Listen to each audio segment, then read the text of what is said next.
Hey everybody, welcome back to That Average Joe. So That Average Joe is a little bit of a look into my life, everything that I like. Exercise, adventures, a little bit of everything that I'm into. And one of the things I am is a huge movie buff. And most of the times when I'm talking about movies, I'm talking about horror movies. I'm a huge horror movie buff. And I really especially like foreign horror movies. Most of the times when we get a good movie over here in America, it's usually a remake of a foreign horror movie that we've ripped off. And usually we can't even get that right. I know there's going to be a lot of people that disagree with me on that, but I am a huge fan of the original horror movie. I don't mind subtitles, anything like that. I actually kind of enjoy them. And so I'm actually going to go into my list of my top foreign horror movies. And I'm going to start with A Tale of Two Sisters. South Korean director and screenwriter Kim Ji-woon doesn't play around when it comes to terrifying, well-crafted, and visually striking psychological thrillers. If you like a suspenseful, slow build with plenty of twists and turns, as well as a compelling period piece element, this one won't let you down. It's inspired by a Korean folktale. A Tale of Two Sisters is about sisters coping with an evil stepmother figure after one of them returns home after a stay in a mental institution. And it kind of makes the Brothers Grimm look sort of mild. So, next on my list is Funny Games. Funny Games, and there is a American shot-for-shot remake of this movie with Naomi Watts. Watch the original one if you can. If you cannot stand reading subtitles, then by all means, watch the remake of it, but the original one is so much better. And Funny Games brings the home invasion of your worst nightmares to screen. Whether you watch horror films for the visceral thrill or you appreciate the way they thematize the underlying horror of everyday issues and cultural norms, there's a lot to take away from this film. And I'm not sure what's scarier. The two psychopaths wreaking havoc on the family for seemingly no reason, or just for being cruel, or the way in which the home these people are in itself becomes very claustrophobic and almost like a prison. Next on my list is I Saw the Devil. This is a suspenseful and horrifying movie at its core. It is about a relentless love and revenge. When a serial killer targets the pregnant fiancée of a special agent, the agent will stop at nothing to track the killer's every move and make him pay for what he has done. In the process, the heroic protagonist devolves into something sinister himself too. It's bloody, so make sure you don't watch it while you're eating or feeling a little bit squeamish. Next on my list is Them or Ills. Clementine is a teacher for a French school in Bucharest and lives with her husband Lucas in a remote and isolated house. During the night, Clementine is woken by weird noises outside their house, and Lucas sees their car being stolen. The lights are turned off, the phones are disconnected, and they see that they're no longer alone. When the lights appear outside, they hide themselves, but must eventually endure a night of pure terror. Based on factual events, Them leaves you in the dark for most of the movie, but when everything comes to light, it makes it all the more chilling. Spoorloos. If you like thrillers and art house films, opt for this Dutch movie, Spoorloos, or The Vanishing. Now, there is an English Vanishing that is different. You need to watch this one if you want the real ending for The Vanishing. It's released in 1988, and it has a subtle, creepy, grainy vibe on top of the thematic focus being serial killers.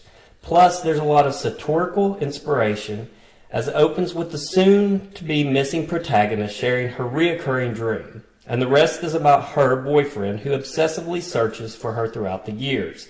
It's a slow burn mystery, but with the twist will definitely leave you with a good scare. Next on my list is a guilty pleasure of mine. I'm not going to say it's a good movie, but I really enjoyed it. It's Frontiers. And it's about a gang of young thieves flee Paris during a violent aftermath of a political election, only to hole up in an inn run by neo-Nazis. This movie has it all. Riots, a heist, cannibals, Nazis, mutant children, and a lot of very uncomfortable moments.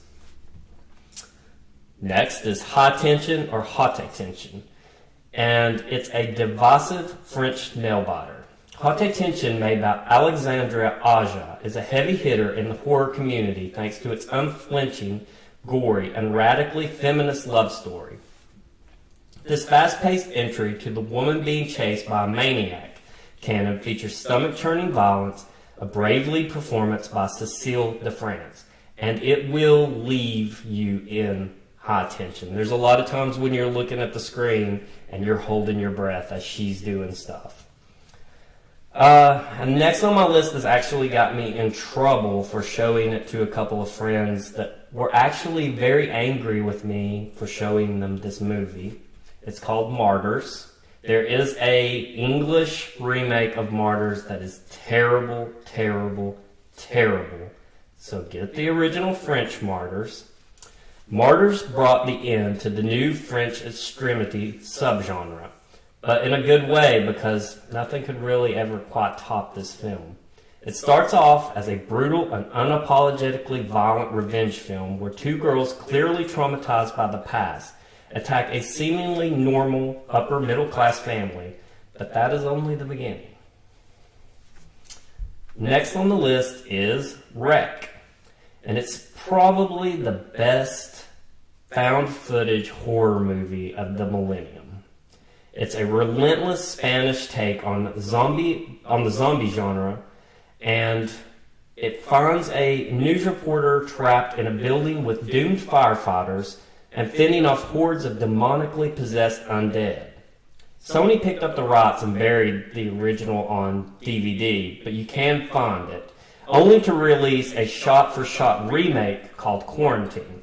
Quarantine had the sister from Dexter in it. You probably remember it.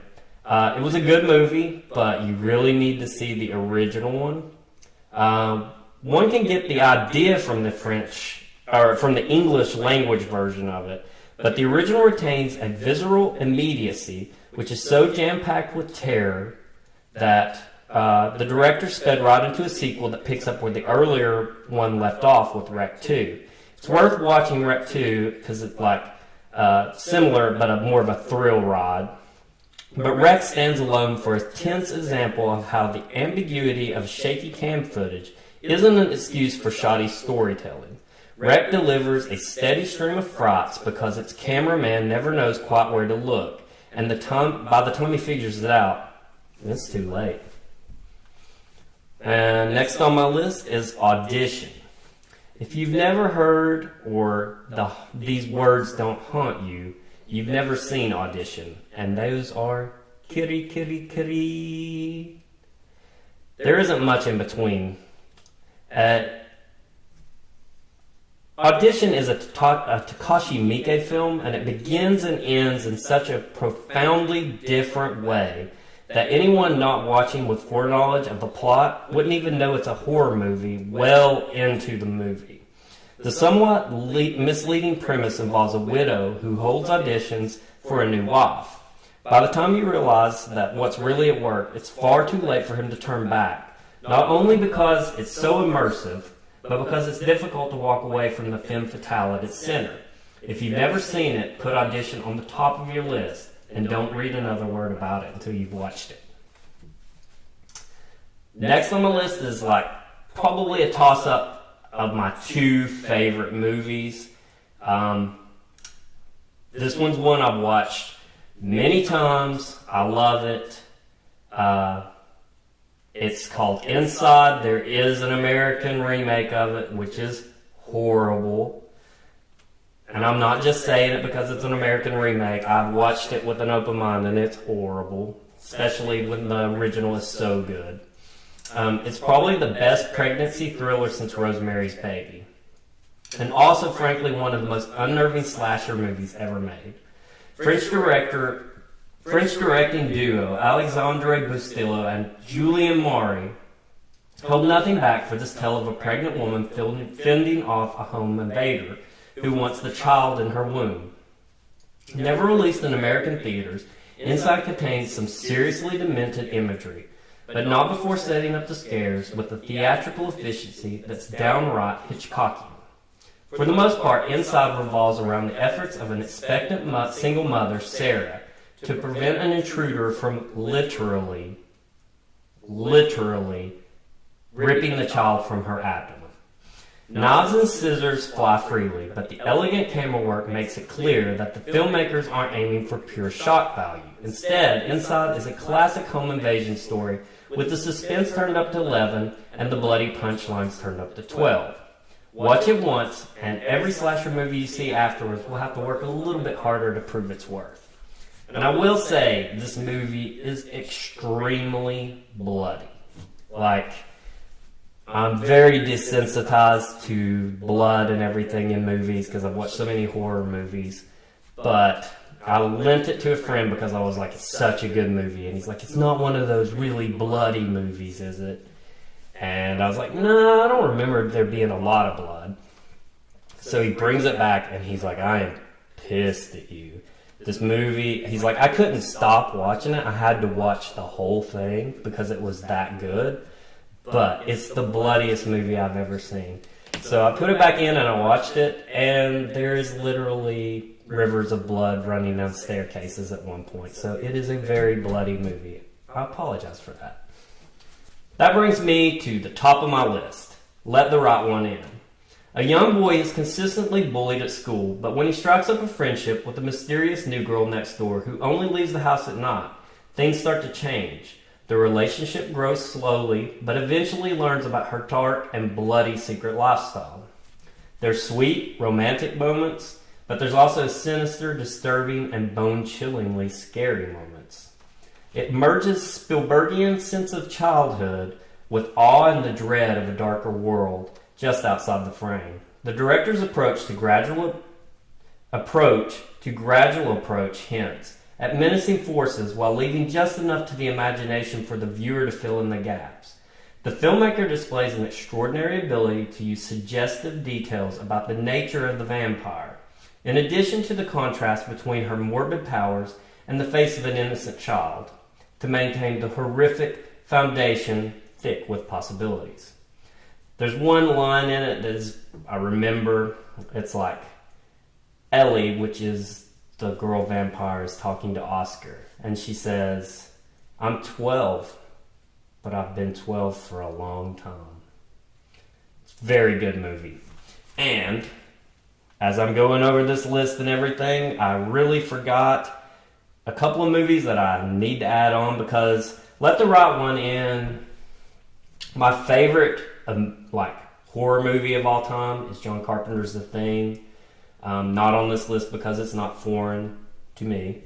And I really like movies with snow, claustrophobic atmosphere where it's like snow, and snow's beautiful to me and everything, so I like to see it in movies.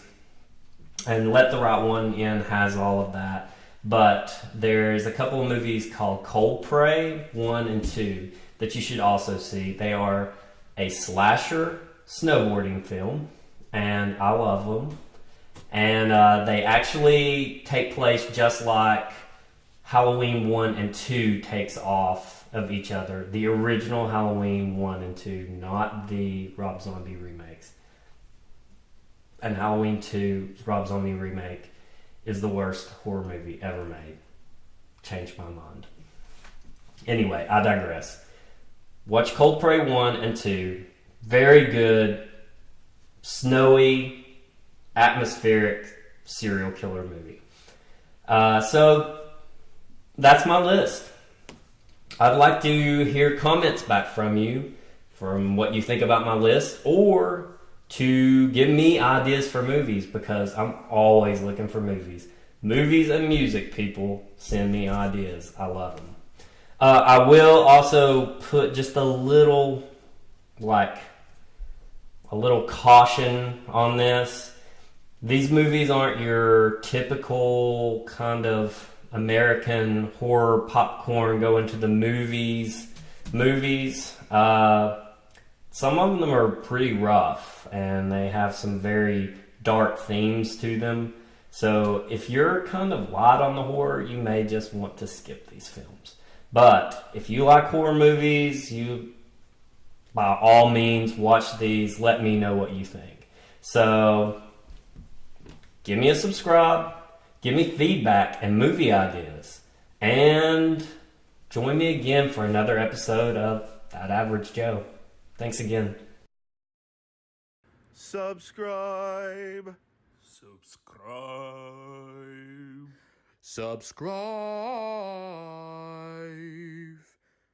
Subscribe.